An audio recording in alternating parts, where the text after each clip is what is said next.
Let's tune the telescope in to galaxies being born. And oh my gosh, who ordered this?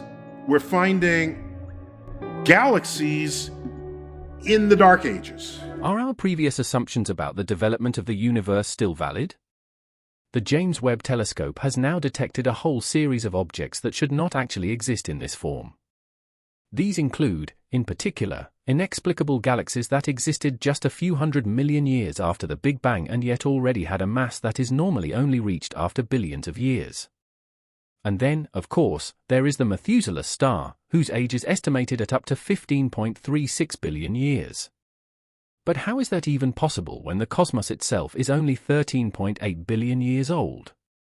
Could it be that the universe is actually much older than we thought and that it may not have been created in the much-cited Big Bang after all? Today, we'll show you why the discoveries of the James Webb Telescope have triggered a full-blown astronomical crisis and why we've been trying to find explanations for the impossible ever since. Whether you're interested in space exploration or not, everyone has heard about the much-heralded launch of the James Webb Telescope. No wonder, since those responsible never tire of emphasizing that the $10 billion device is one of the greatest technical marvels in human history. But what does that actually mean in practice? Well, to get a feel for Webb's unparalleled capabilities, take a look at the following example. If you were to place a bumblebee on the surface of the moon, the telescope would be able to detect the heat of the tiny insect from Earth. With its 6.5 telescope mirror and 4 infrared instruments, Webb is the largest and most powerful space observatory ever built, and in some cases, it's 100 times more sensitive to electromagnetic waves than its scientific predecessor, Hubble. Designed specifically for infrared astronomy, Webb uses its remarkable power to examine the first luminous objects and galaxies that formed after the Big Bang and the subsequent Dark Age, and to overturn virtually everything we thought we knew about the evolution of the cosmos. After all, what good are the most elaborate theories and comprehensive models if Webb shows us that they simply do not correspond to cosmic reality?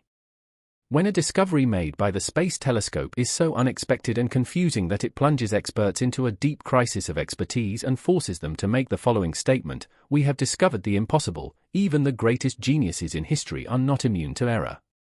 After all, a certain Albert Einstein initially clung so firmly to the idea that the universe was a static, eternally existing construct that he added a cosmological constant to his field equations. However, after the creator of the theory of relativity realized that the cosmos did indeed have a beginning and has been expanding continuously since its creation, he removed his constant and is even said to have later regretted this as the greatest blunder of his life. In the aftermath, however, the cosmological constant was reintroduced to explain the accelerated expansion of the universe. And yet, despite all the discarded worldviews and U-turns, there seem to be things that are literally set in stone. After all, the majority of researchers still agree that the universe came into existence around 13.8 billion years ago in the Big Bang. Contrary to the official description, however, this process does not describe a violent explosion into an existing space, but rather the rapid expansion of space itself from an original singularity. Matter and time also emerged from this tiny, hot starting point. But how can we possibly know that today? Well, it's quite simple. We just have to look backwards at the development that Einstein initially denied, namely, the expansion of the universe. In this way, it's possible to calculate backwards to a point where the density of matter and energy is infinite and all spatial distances are zero. The proof of cosmic microwave background radiation is considered outstanding evidence for the correctness of the Big Bang theory. This relic from the time shortly after the Big Bang is almost isotropic and fills the entire universe. Apart from these fundamental assumptions, another assumption states that the first galaxies that formed shortly after the Big Bang should have been small. According to the astronomical consensus, the first stars existed just 200 to 300 million years after the birth of the universe. But exactly when these stars formed star clusters and the first galaxies, and how quickly they grew, remains a mystery. The only thing that is certain is that experts have identified several galaxies in the images taken by the James Webb Telescope that existed just 300 million years after the Big Bang, and that, as expected, they turned out to be small and low in mass. However, the 6 early galaxies that were discovered shortly afterwards threw the previous model into complete chaos. Although they are of a similar age, they are already almost as massive as our Milky Way is today. Astrophysicist Ivo Lab, who was part of the research team that analyzed the images of the galaxies, described his initial reaction to the groundbreaking discovery as follows: "I ran the analysis software and it spat out two numbers: distance, 13.1 billion light-years, mass, 100 billion stars. I almost spit out my coffee. I knew we had just discovered the impossible. Impossibly early, impossibly massive galaxies. Why these galaxies shouldn't exist at all." Together with his team at Swinburne University of Technology in Melbourne, Lab analyzed several images taken by the near-infrared camera from the James Webb Telescope's early release program. The images show a section of the sky near the Big Dipper, which had already been studied by the Hubble Space Telescope and is commonly considered part of the dawn of the universe.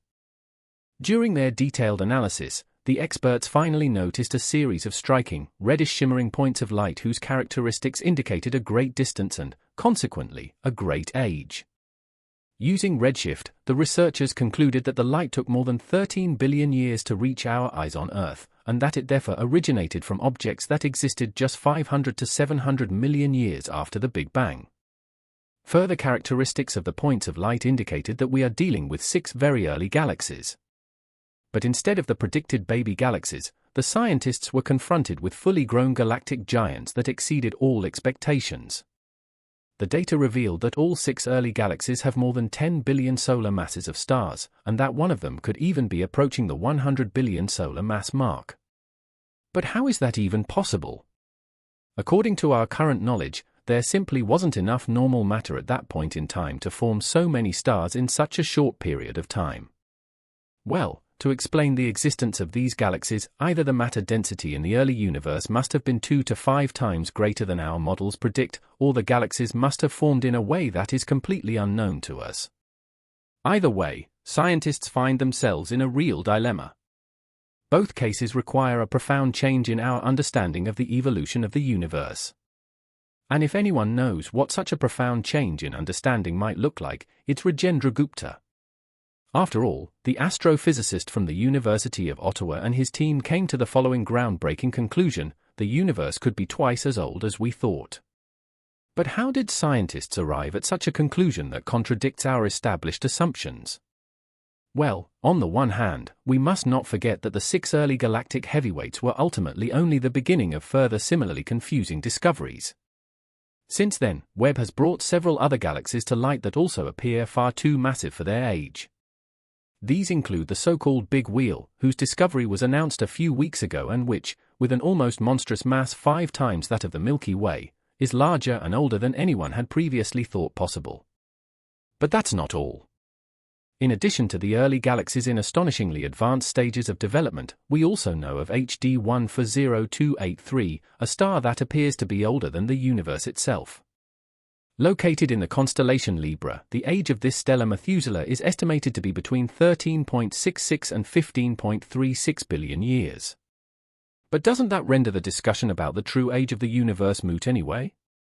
After all, if we have detected an object out there that is demonstrably 1.5 billion years older than the cosmos, it's beyond question that something must be wrong with our Big Bang theory.